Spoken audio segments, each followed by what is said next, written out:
আমাদের এখন আর তখন না, আমাদের প্রস্তুতি সারা বছর চলে, সারা মাস চলে। আমি 1.5 বছর 2 বছর বাকি আছে, 26 সাল আস্তে আস্তে সেই কাজগুলো আমার পূর্ণ করা হচ্ছে আমার প্রধান লক্ষ্য।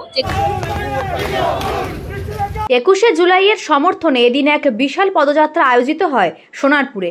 সোনারপুর দক্ষিণ বিধানসভার বিধায়িকা অরুন্ধতী লাভলি মৈত্রের উদ্যোগে তৃণমূল কংগ্রেসের কয়েক হাজার কর্মী সমর্থক উপস্থিত হয়েছিলেন এদিনের বিশাল পদযাত্রায়। পদযাত্রায় উপস্থিত ছিলেন নবনির্বাচিত যাদবপুরের সাংসদ সায়নী ঘোষ। মিছিল শুরু হয় রাজপুর বাংলা স্কুল থেকে সোনারপুর মোড় পর্যন্ত। পদযাত্রা শেষে আনুষ্ঠানিক বক্তব্য রাখেন যাদবপুরের সাংসদ সায়নী ঘোষ, সোনারপুরের বিধায়িকা লাভলি মৈত্র সহ অন্যান্য তৃণমূল নেতৃত্ব। পদযাত্রা এবং পথসভার পর সাংবাদিকদের মুখোমুখি হয়ে বিধায়িকা লাভলি মৈত্র কি বললেন শুনুন। স্মৃতির উদ্দেশ্যে শ্রদ্ধা জানাবো।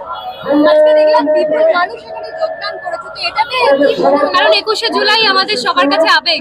এই দিনটা আমরা আমাদের কোনো কর্মীকে বলতে হয় না, তারা নিজেরাই রাস্তায় নামে, তারা নিজেরাই 21শে জুলাইয়ের আবেগকে মাথায় রেখে তারা এই বিভিন্ন প্রোগ্রামের সমর্থনে তারা রাস্তায় নামে মিটিং মিছিল করে। কালকে আমাদের ব্লাড ডোনেশন হয়েছে, আপনারা দেখেছেন। এইভাবেই আগামী রবিবার প্রত্যেকটা মানুষ যাবে পায়ে পা মিলিয়ে ধর্মতলায় এবং শহীদদের শ্রদ্ধা জানাবে, আমাদের নেত্রীর বক্তব্য শুনবে, আমাদের নেতা অভিষেক বন্দ্যোপাধ্যায়ের বক্তব্য শুনবে। 26 এর জন্য কি এখন থেকেই প্রস্তুতি শুরু করে দিলেন? আমাদের এখন আর তখন না, আমাদের প্রস্তুতি সারা বছর চলে, সারা মাস চলে।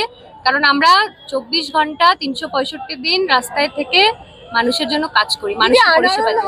50,000-এর লিমিটে বেঁধে দিলে সেটা মানে সাকসেস করার জন্য কি করবে? সেইটা সাকসেস করার জন্য না, আমাদের লক্ষ্য মানুষকে পরিষেবা দেওয়া, মানুষের জন্য কাজ করা। সেটা আমরা 12 মাস করছি।